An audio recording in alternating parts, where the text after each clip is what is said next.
Alright, I figured we'd take a quick rain day video and show you my new purchase real quick. Just to be a shorty, we've had, about another half-inch of rain today, and the same thing, it came all nice and slow and steady, and it soaked in, and it didn't get windy, and it was another really nice, like, if we can keep getting rains like this, like once a week, you know, every 7, 8, 9 days for the rest of the summer, it will be an excellent crop year. Not gonna hold my breath, but so far we're off to a pretty okay start. So anyhow, this is what I just bought. And if you guys could have seen how the heck I had this thing loaded on the trailer to get it home, and I almost showed it, but it was one of them deals like, that's not really something that I necessarily want to have on the internet forever and ever. So I didn't. But suffice to say, the only thing really wrong with it, the tongue needs a little bit of work, but not too terrible. But the kingpins are froze. So gonna need to disassemble all the steering and free it all up, put it back together, and then this tie rod slightly bent and that steering knuckle's bent down a little bit. So once we get the kingpins drove out, gonna have to straighten that guy back out, straighten that tie rod back out, and then we will be kosher again. But nothing I'm too afraid of. Although I'm betting that those bolts to hold the keeper washers on probably gonna break off when we get on them. I'd be willing to bet money. So, but all in all, it's a nice straight gear. I didn't see any breaks, welds, nothing's bent.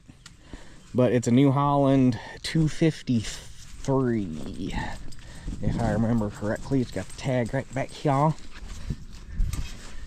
Oh, sorry, 234. New Holland 234. Made in New Holland, made in USA, New Holland, Pennsylvania.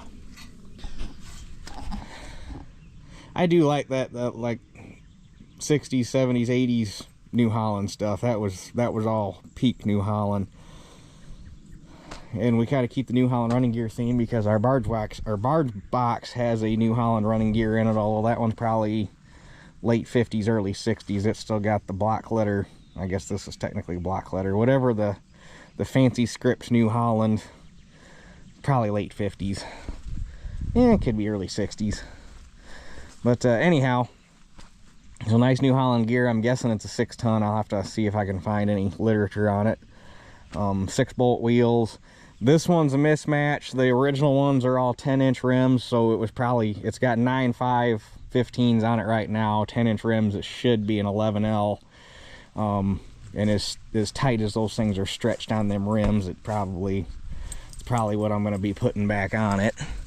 The tires are, I don't know. Do they match? Are they all Farm Kings? Nope, that's an Armstrong. That one's a Farm King. I think those three match. I think this one's the odd man out. But this one is a 9.5, so I mean, they're not super duper weather checked. They're all holding air. But if I can get a 10-inch rim, which I already have, two brand new 10-inch rims down in the barn, 6-bolt implement rims, although I have to measure. I think they are full offset for like the front of a tractor, so the offset's probably wrong, because they're Kubota rims. Well, they're probably like Titan rims, but they're Kubota orange. So I'll have to measure the offset and see if they match these. If not, I'll have to look down at work tomorrow, because we have an entire pile of old rims and tires from back when they still had all the anhydrous gears that they had for spares, and some of those I think were 11L15s. So there might be a rim down there that I might be able to have to talk to Ryan, see if it's okay if either I pay for it or if they just want them gone, because the tires are, there's a whole freaking tire pile down there. Anyhow, get a matching rim on it so that it sits right and pulls right, although a mismatched rim on the dead side is not nearly as bad as a mismatched rim on the steer side. A mismatched rim and tire on the steer side will make them pull like crap, at least in my experience. So that takes care of the gear. Just needs a little bit of work on the steering, tighten it back up, get a rim on it, probably go through the wheel bearings real quick. But all the wheels turn, all they appear to be tight. They're greasable bearings, which is nice. They grease through the hubcaps. But it's a New Holland. This is why it was peak New Holland. Everything had a name, even the running gears. It's a New Holland Conestoga. So, and then as far as the kicker rack goes, obviously I have no need for a kicker rack because I don't have a kicker or a baler with a kicker. So probably all I'm going to use off of it is the main lower frame. Saw everything off above that, and I mean the welds on this, I accidentally popped some of these welds getting it unloaded. The welds on this thing are at best. Also, it slid forward while I was unloading it. It's supposed to be back about 12 inches. That right there is supposed to be a stop, because it's not physically attached to the gear in any way, shape, or form. It's just chained. But what it really needs to be up higher too, because it's not much, but it's, in my opinion, it's too close to the tires, especially if you once the deck's on it. So what I'd probably end up doing, cut all of the sides off, everything. I'm up in the air about leaving part of this on for the back rack. Again, the welds are very sketch, and it's already bent to heck from being beat on with bales coming out of a kicker. So might just cut the entire top off of it and scrap it. But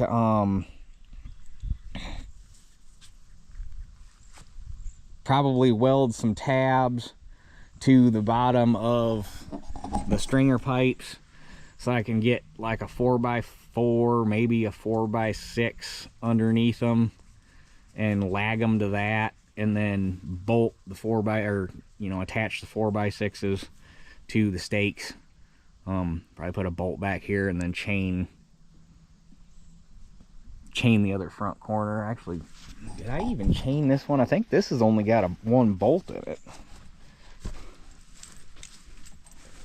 Yeah, I didn't even bother chaining this one, so I mean, really just put one bolt in it and be good. It ain't going nowhere. When there's weight on it, it surely ain't going nowhere, and the only thing it's got to do is hold it going down the road. But anyway, either bolt it and put a chain in the opposite corner, or bolt it, or however. But get some wooden runners under it, so it doesn't make a bunch of noise, because I bet this thing pulling down the road empty just sounds atrocious, because you're steel on steel. And then get it picked up a little bit, because while it would be nice for hopping on and off and stuff, being this low, I don't like how close it is to the tires, especially if I end up putting 11Ls back on it like they're supposed to be on them rims. And then depending on how I end up doing, what I end up deciding to do about the back rack, either make the new stringers long enough to come back here with kickers and put a wooden back rack on it, or if I end up trying to save this current back rack that's on it, obviously I'll shorten it. I'll probably take the top two pipes off and just 1, 2, 3, 4, 5, probably leave it at 6, because it doesn't need to be that tall. Even if I stack 7 high, you don't need the rack to go that tall. But if I do that, then this thing's wide. I mean, this thing's freaking wide. I bet you could go 3 long. I didn't measure it. I bet you can at least go 3 bales long, like long ways. This is probably a 250 bale wagon, if I had to guess, stacking it. It probably didn't hold that many with a kicker unless they were stacking it, but I bet stacking it, you can probably get 250 on here, and it's a wagon. But if it's wide enough, get some strap iron and run some kickers down, just to give it some support from going like this, because all you got right now is it welded in right here. So I got options, have to just see how things go. But the guy I bought it from, super nice guy. He put up with a lot helping me load it. didn't complain. He was actually having some fun. I was not. I was getting kind of frustrated, but he was having fun. So, but like I say, super nice guy. He was asking $750 for it, and with that mismatched rim and the tires are at best, and the steering being all froze up, and honestly me not being super interested in the kicker cage at all. I was hoping he'd take $5 for it. He took $6 for it, which even at $600, then these New Holland gears will go between $500 and $1,000 depending on condition and location by themselves. So I figure with that, I probably got $100 maybe. Yeah, probably not 100. Yeah, I think scrap right now is over $200 a ton. Maybe somewhere between $75 and $100 in scrap if I end up scrapping the entire top. I don't know, maybe not that much. Although that is, at least the uprights are some pretty heavy wall pipe.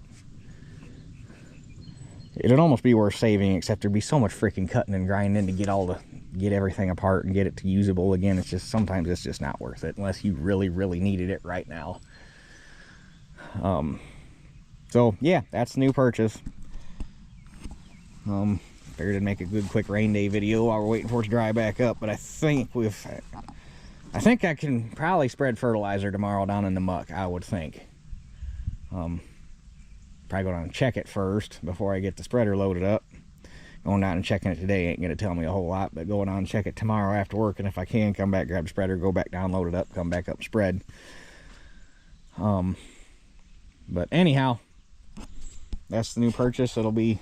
It's not going to be done for first cutting, because first cutting is probably going to happen here in like a week or so when we get done planting, and it ain't going to be done in a week or so with planting and trying to get stuff put away and get hay equipment ready, and that's not going to happen. But it'll be done for second cutting for sure.